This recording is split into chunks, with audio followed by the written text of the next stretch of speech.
If you've been around Christians, you've probably heard of the idea of having a personal relationship with God, which could mean different things in the Bible, like having God as a friend, or your father, or maybe your teacher. But there's one particular way that the Bible talks about this relationship that you find all over.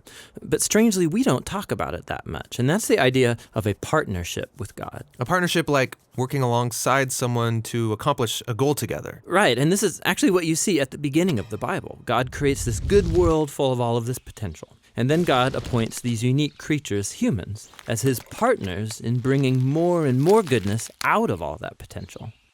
But the humans don't want to partner with God. They rebel and try to create a world on their own terms. And so this broken partnership is the Bible's explanation for why we're stuck in a world of corruption and injustice and the tragedy of death. It's not like there's just one or two humans who have bailed on this relationship. In the story of the Bible, everyone has abandoned the partnership with God. So what God does is select a smaller group of people out of the many, and he makes a new partnership with them called a covenant. And in a covenant, God makes promises, and then in exchange asks his partner to fulfill certain commitments. And the purpose of all of this is to somehow use this covenant relationship to renew his partnership with everybody else. Now, there are actually 4 times in the Old Testament that we're told God initiates a covenant relationship with Noah, Abraham, the nation of Israel, and King David. And it's through these that God is forming a covenant family into which all people will eventually be invited. So let's see how these work. The first one is with Noah. So in this story, God has just brought the flood to cleanse the world of humanity's corruption, and Noah and his family are the only ones left. And so God makes a covenant with Noah, saying, listen, I know that humans will continue to be evil, but despite that, I'm not going to destroy it like this again. Instead, the earth will be this reliable place for us to work together. Great. So what does Noah have to do? Nothing. And that's what's so interesting about this first covenant, is that God is promising to be faithful, even though he knows humans won't be. The next time we see God make a covenant is with a man named Abraham. God chooses him, promises to bless him, give him a large family, lots of land where they can flourish. And in return, God asks Abraham to trust him and train up his family to do what is right and just. And the whole reason for this covenant is God says that somehow he's going to bring his blessing to all families of the world through this one family. So that's Abraham.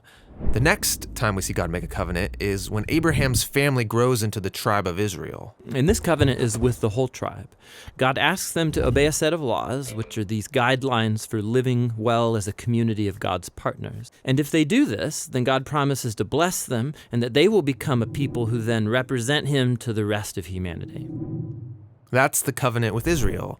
The last covenant is with King David. Yeah, the tribe of Israel has become this large nation ruled by David. And God asked David and his descendants to partner with him by leading Israel in obeying the laws and doing what is right and just. And God promises that one day, one of David's sons will come and extend God's kingdom of peace and blessing over all the nations. So those are the 4 covenants that God makes in order to restore his partnership with the whole world. But here's what happens. Israel breaks the covenant. They worship other gods, they allow horrible injustice, and so they lose their land and are forced off into exile. So it seems hopeless.